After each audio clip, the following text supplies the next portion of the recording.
તો આજનો મારો વિષય છે હર ઘર તિરંગા.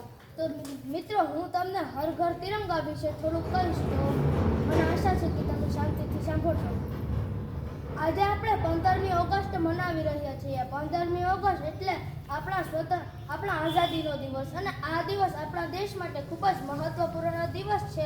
અને આજથી 78 વર્ષ પહેલા એટલે કે 15 ઓગસ્ટ 1947ના રોજે આપણા ભારત દેશે આઝાદી પ્રાપ્ત કરી હતી અને નિર્માણ કર્યું હતું.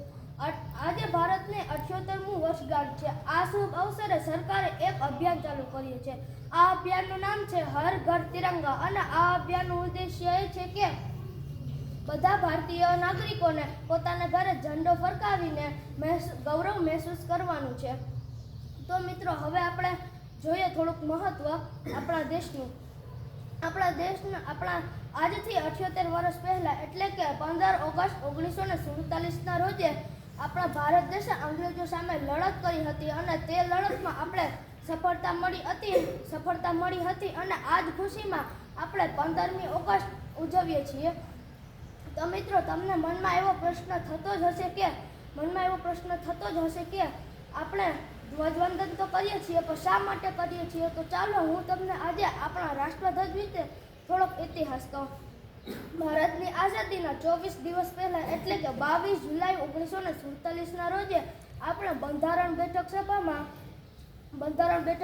આપણો રાષ્ટ્રધ્વજ નક્કી થયો હતો. અને તો ચાલો મિત્રો, હવે હું તમને આપણા રાષ્ટ્રધ્વજનું થોડુંક મહત્વ કહું.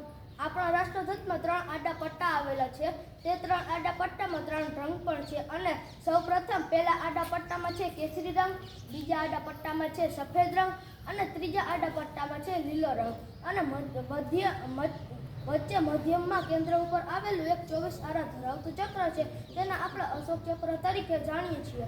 સૌપ્રથમ પહેલા આડા પટ્ટામાં આવેલો કેસરી રંગ તે ત્યાગ, બલિદાન અને શૌર્યનું પ્રતીક છે.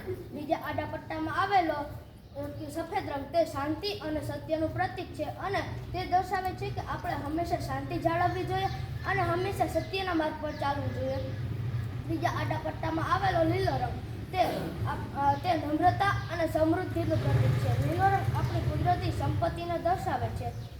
તો મિત્રો, આ 15મી ઓગસ્ટ અંતર્ગત અભિયાન આપણે એ યાદ અપાવે છે કે આપણો ભારત દેશ આઝાદ કેવી રીતે થયો હતો, આપણા ભારત દેશ માટે આપણે કેવી રીતે મુશ્કેલીઓનો સામનો કર્યો હતો. અને મિત્રો, આજ છે 15મી ઓગસ્ટ એટલે કે આપણા ભારતનો સ્વતંત્રતાનો દિવસ. અને આજે આપણા બધા વીરોને તો યાદ કરતા જશું, કારણ કે આપણા વીરોએ આપણા ભારત દેશ માટે બહુ મોટું બલિદાન આપ્યું છે. અને આપણા વીરોને કારણે આપણે સ્વતંત્રતા ભોગવી રહ્યા છીએ. તો મિત્રો, હું અંતમાં એટલું જ કહીશ કે આપણે આ સરકારે કરેલું અભિયાન હર ઘર તિરંગાને ભાગીદાર થઈને આપણે હર ઘર તિરંગા ફરકાવીશું અને ગૌરવ મહેસૂસ કરીશું. તો હું આ 2 પંક્તિ સાથે મારી સ્પીચને અહીં વિરામ આપી કે ये लहराते तिरंगे को सलाम की, ये लहराते तिरंगों को सलाम, शहीदों के बलिदान को